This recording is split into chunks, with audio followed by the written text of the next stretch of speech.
વર્ષો પહેલાની એક વાત છે કે જ્યારે મીઠું છૂટક વેચાતું હતું. એક મીઠાનો વેપારી બળદગાડામાં મીઠું ભરવા એક ગામથી બીજે ગામ જંગલમાંથી કાચા રસ્તે પસાર થઈ રહ્યો હતો. એ માણસ વિચારતો હતો કે હું મીઠું વેચી અને રૂપિયા કમાઈશ. મારા માતા પિતાએ દ્વારકાધીશની જાત્રા નથી કરી તો એમને દ્વારકા મોકલીશ.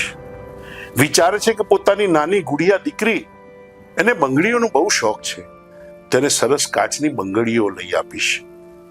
અને મારો નાનો દીકરો, એને હું સરસ રમકડા લઈ આપીશ.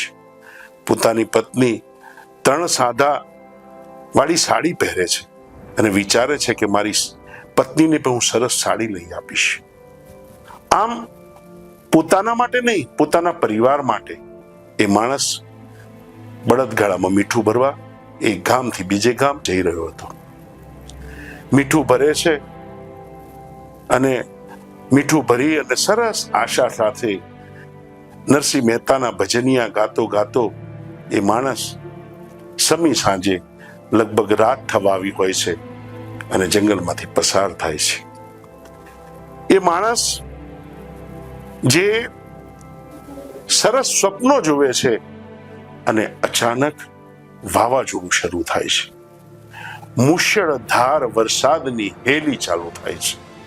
વાદળોનો ગડગડાટ, વીજળીના ચમકારા, અને થોડી વારમાં તો બળદગાડાનું મીઠું પીગળી જાય છે. અને વાદળોના ગડગડાટથી બળદ ગાડું છોડીને ભાગી જાય છે. મુશળધાર વરસાદ અને બળદગાડાના પૈડા પણ કીચડમાં ફસાઈ જાય છે. એ માણસ કે જે 2-4 કલાક પહેલા સ્વપ્નો સેવતો હતો પોતાના પરિવારને ખુશ કરવાના, અને 2-4 કલાક બાદ તો એનું મીઠું પીગળી જાય છે, એના સ્વપ્નો ઓગળી જાય છે. એ માણસ કે જેના બળદ જવાબદારી છોડીને ભાગી ગયા છે, એ માણસ વિષમ પરિસ્થિતિમાં કીચડમાં એનું પૈડું ફસાઈ ગયું છે.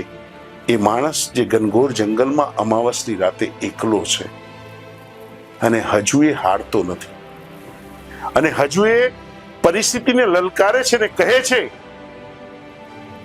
કે વરસાદ, તારે વરસવું હોય એટલું વરસ, હું કોઈ બળદગાડાનું મીઠું નથી કે હું પીગળી જઈશ.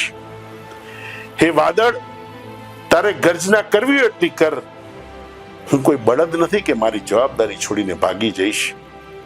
હે કીચડ, તારે જેટલી વિષમ પરિસ્થિતિ સર્જ્યું એટલી સર્જ, હું કોઈ ગાડાનું પૈડું નથી કે હું ફસાઈ જઈશ.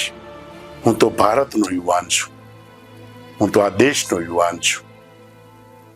હું તારી વિષમ પરિસ્થિતિમાં ફસાઈ જાઉં એવો કોઈ નબળો વ્યક્તિ નથી. હું તો કાલે સવારે આવીશ, પત્ની, બાળકો, મારા માતા પિતા, એમના સ્વપ્નો પૂરા કરીશ. અને માણસ બીજા દિવસે સવારે આવે છે, જંગલમાંથી બળદને શોધે છે, બળદગાડામાં જોતરે છે, બળદગાડામાંથી નું પૈડું જે ફસાયું હોય છે ને બહાર કાઢે છે, અને ફરીથી એ બળદગાડામાં મીઠું ભરી અને નરસિંહ મહેતાનું સરસ ભજન, નાનું સરખું ગોકુળિયું મારે વિઠ્ઠલે વૈકુંઠ કીધું રે, એમ ગાતો ગાતો પોતાના પરિવાર માટે એ સ્વપ્નો પૂરા કરી શકશે એ આશા સાથે પોતાના ગામ જાય છે. આપણે ભારતના યુવાન છે. મહાત્મા ગાંધીએ માત્ર 2 શબ્દો સત્ય અને અહિંસા ઉપર આ દેશમાંથી બ્રિટિશરોને હાંકા કાઢ્યા હતા. સ્વામી વિવેકાનંદે 2 શબ્દો ભાઈઓ અને બહેનો કહી સમસ્ત વિશ્વનું પોતાની તરફ ધ્યાન ખેંચ્યું હતું. ઈશ્વર કંઈ નહીં આપે જો તમે કોઈ કર્મ નહીં કરો, જો તમે કોઈ પરિસ્થિતિને નહીં પડકારો. આ કેસુડો મારી YouTube ચેનલ મારફતે હું નિમિષ્યા દરેકને કહું છું, ચમત્કાર થાય છે પણ ક્યારે ખબર છે કે જ્યારે તમારી અંદર બિરાજેલ આત્મા છે એ જ પરમાત્મા છે, એનો જ્યારે તમે સાક્ષાત્કાર કરશો ને અને હાથ અને પગને હલાવશો, મગજને ચલાવશો અને હિંમત નહીં હારો ને, તો ચમત્કાર થશે. જય હિન્દ, જય ગુજરાત.